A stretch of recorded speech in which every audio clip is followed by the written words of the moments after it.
All right, as Dr. Goebel said, my name is Colonel Brian O'Leary, and I want to start by telling you what an honor it is for me to be here for this really special and really unique event.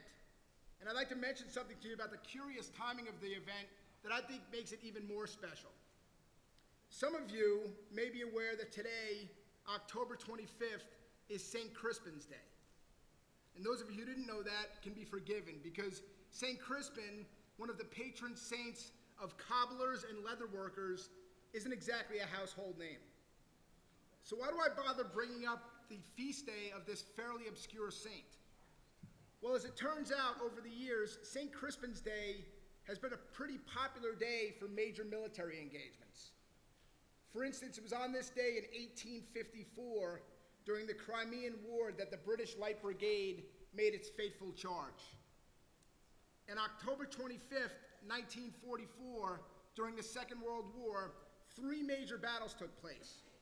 In North Africa, the Second Battle of El Alamein helped turn the tide of the war against Nazi Germany. And on the very same day, the Battle of Leyte Gulf, which was the largest naval engagement of the war, and the Battle for Henderson Field on the island of Guadalcanal both took place, all on the feast of St. Crispin. Actually, the list goes on, but what I'll focus on tonight is October 25th in the year 1415, when King Henry V led the British Army to victory over the French in the Battle of Agincourt during the 100 Years' War.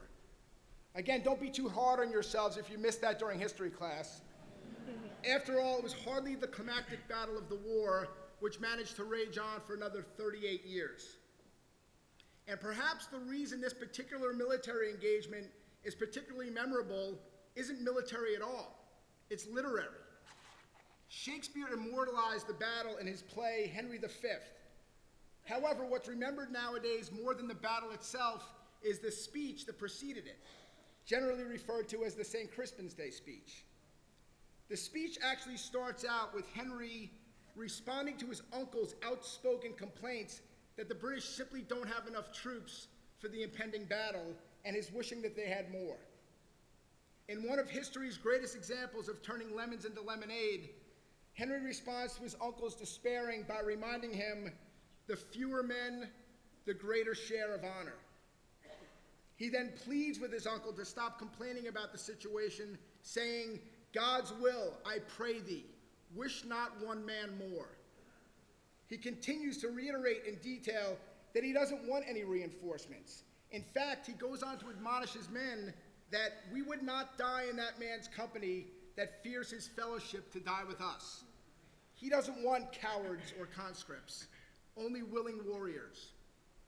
Henry then proceeds to rouse his exhausted and outnumbered men, telling them that years from now, they'll remember not just the day, but the very names of the men beside whom they fought, those men who wanted to be there. A few centuries later, the great American historian and author Stephen Ambrose would borrow a phrase from that speech to describe a company of World War II paratroopers who would forever be known as a band of brothers. We few, we happy few, we band of brothers. For he today who sheds his blood with me shall be my brother.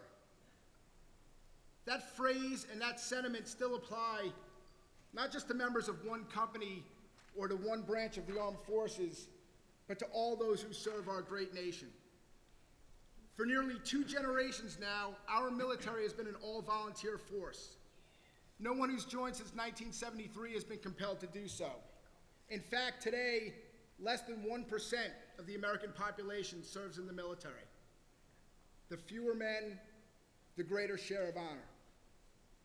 Don't worry, I'm not here tonight to recruit your sons and daughters. I won't discuss civil-military relations or the policy implications of an all-volunteer force. That's not what tonight is about. Tonight is about those happy few who have served and those who continue to serve. This is a night to honor the band of brothers that are your neighbors, your family members, and your friends, some of whom are here with us tonight, others of whom will remember tonight, and some of whom will remember always. King Henry tells his men that on each St. Crispin's Day, on the anniversary of the battle, that they'll strip their sleeves and show their scars, and that they'll remember with advantages what feats they did that day. Well, I'm happy to say that over my years as a Marine, I've found that really any day can be St. Crispin's Day. Anytime old friends unite, or whenever soldiers or sailors or airmen or Marines encounter one another, even for the first time, and remember what feats they did in the service of our nation and in the cause of liberty. Anytime stories are told of the best and worst times we've spent, and perhaps even better, when stories are shared across branches or units or even generations. Here's to the happy few, those with us tonight and those we wish were here. God bless them all. God bless you for being here, and may God continue to bless the United States of America. Private First